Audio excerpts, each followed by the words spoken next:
জুমার দিনের প্রথম সুন্নত হচ্ছে জুমার দিনের ফজরের নামাজটা জামাতে পড়া।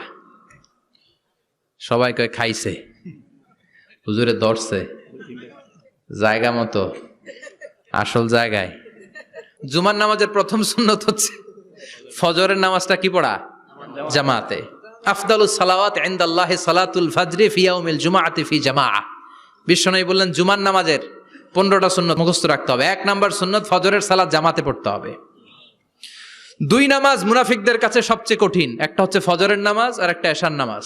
এক আলেমকে জিজ্ঞেস করা হলো ফজরের বাতাসটা এত ঠান্ডা আর স্নিগ্ধ কেন? আলেম উত্তর দিয়েছিল, কারণ ফজরের বাতাসে মুনাফিকদের নাকের দুর্গন্ধ মিশে না। ফজরের বাতাসটা স্নিগ্ধ, ফজরের সময় আল্লাহওয়ালাদের আনাগোনা, মুসল্লিদের আনাগোনা, ইসলামের পক্ষের শক্তির আনাগোনা। চিল্লায় বলেন ঠিক কিনা? মসজিদে নববীতে জুমার নামাজের দৃশ্য আর ফজরের নামাজের দৃশ্য ছিল